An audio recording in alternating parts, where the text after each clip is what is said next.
Hello, divine, messy humans, and welcome back to the podcast. If this is your first time joining us, as always, thank you so much for honoring us with your time and for joining the community. I am here if you want to ask me questions, if you want to reach out, and if you want to connect. Just go to my website, amandakate.com.au, and follow the social links to your favorite platform.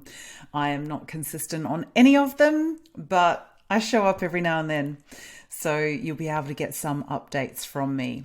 As always, like, follow, share the podcast so that you always know when new episodes are released. Today, I want to talk to you about something that comes up so often in healing. People come in with questions. Of course they do. They want to know why things aren't working out the way that they want them to. They want to know what's standing in their way, how they are blocking themselves. They want to know why they're not on track, why they're not healthy, well, vital. We always have questions because we want to essentially know how to move forward with more ease, more grace, more abundance, and more vitality.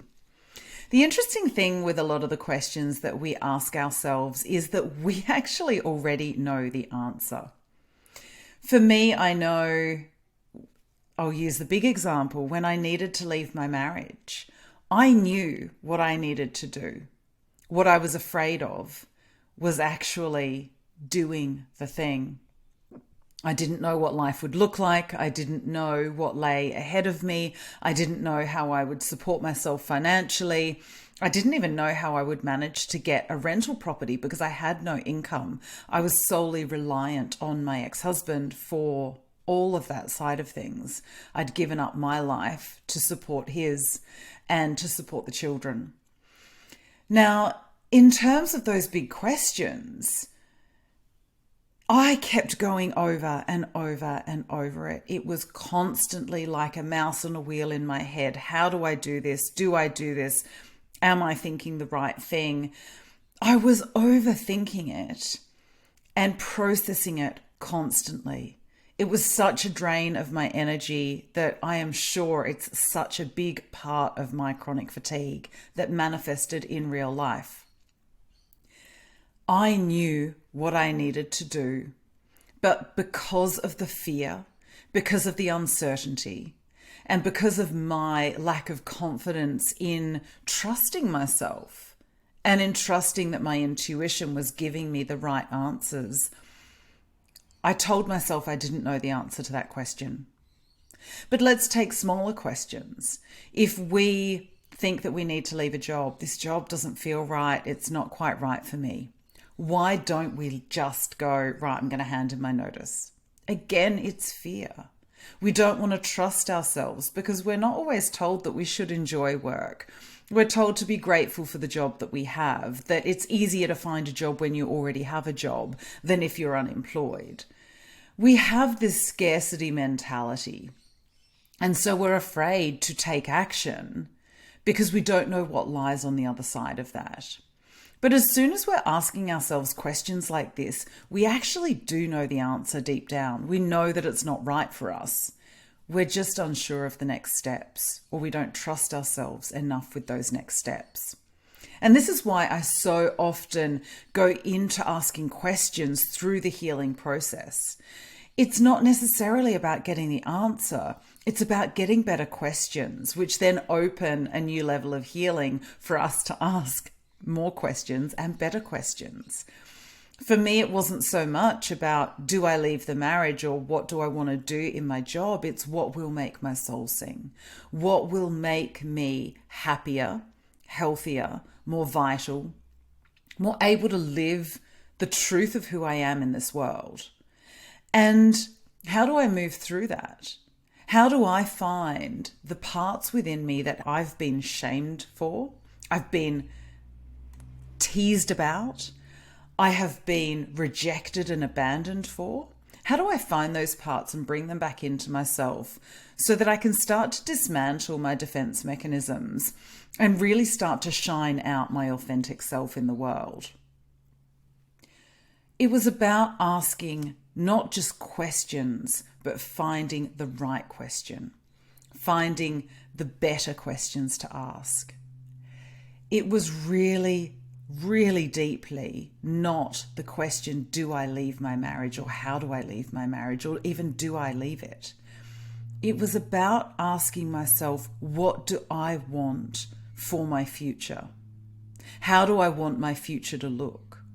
Am I demonstrating the type of love to my children that I want them to want?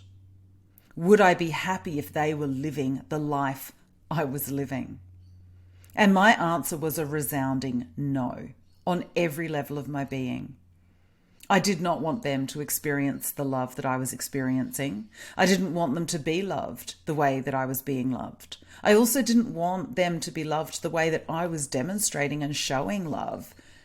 I wanted them to have a happier, healthier form of love in their future. And how could they do that if they were only experiencing what we were demonstrating in the home, which was a toxic love?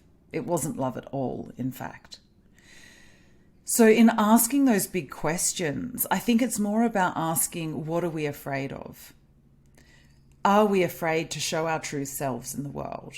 What do we need to unpack to be able to show those aspects of self more clearly in the world without needing those defense mechanisms up, that extra armor on?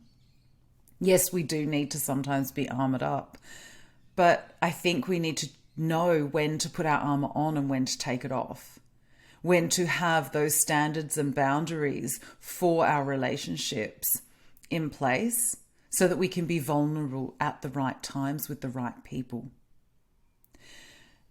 And also, I think it comes down to what our conditioning is, both within our upbringings, within society, within our school environment.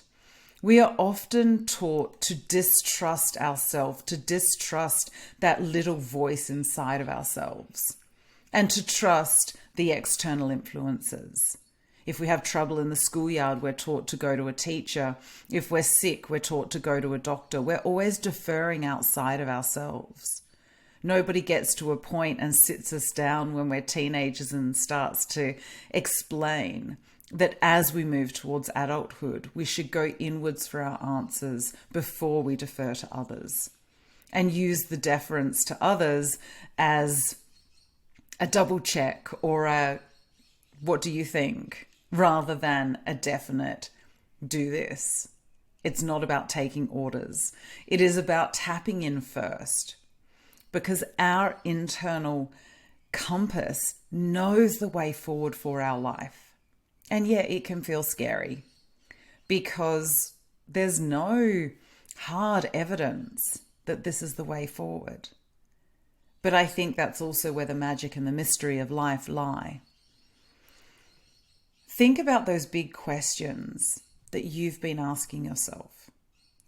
If those questions are taking up a lot of headspace, more than likely you know the answer.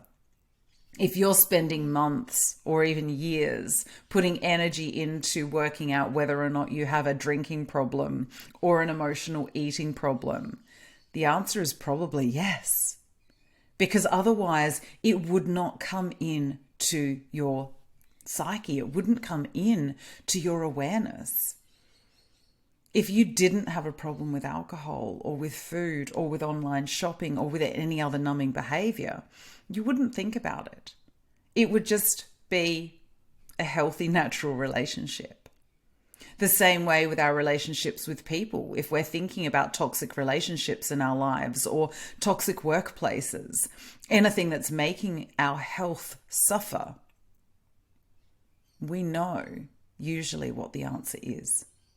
So that's when we can go and use the external scaffolding of professionals or friends or really trusted people in our inner circle to start fleshing out these ideas, to start accessing some tools that are going to be able to support you as you move forward into the unknown, into those big life changes. Sometimes what we are holding on to is that idea of, but I know this. This is comfortable. And even in its uncomfortableness, we think it's more comfortable because it's what we know so intimately as our life. But what we need to do is start to extricate all of those tangles, those energetic ties, so that we can give ourselves a bit of distance and gain some different perspectives. Anything that is taking your mind space in that much energetic pull, you do know the answer to. I think of any big question I've ever asked myself, and I can tell you now I knew the answer deep down within me, probably years sooner than I took action. And it is scary dipping your toe in the water of change, because we are leaving what we knew behind. We are needing to be rebirthed into a new form. And that rebirth can be painful, it can be scary, it can be a dark night of the soul where we feel like we've got no direction forward, where we are just trusting the universe to catch our feet and not allow us to fall, where we bounce along and find new levels of rock bottom before we find our way out. Change isn't easy, but the pain of staying where we are can be even worse. I know for me, I can't take clients where I haven't been. Now, luckily, I haven't been afraid to go to the depths, to excavate my soul, to excavate my past, and to come to terms with the pain I've caused others, as well as the pain I've been caused. And it's all come through questioning. It's all come through trusting myself that I know the answer and not being afraid to look at the answer when the answer is not what I've wanted it to be. How can you get better at asking yourselves questions? Are you living the life you would want your children to live? Are you being loved the way you would be happy for your children to be loved? Are you living a life that you would celebrate if your children were living it? And if not, do you need to make changes? What kind of changes do you need to make? Physical, mental, emotional, spiritual, psychological? It is never too late to change. It is never too late to step forward on our path and choose a different ending. Sending you so much love. Remember, we are all divine beings. We are all messy as hell. And the more we can love our divinity and love our messiness, the easier our human existence becomes.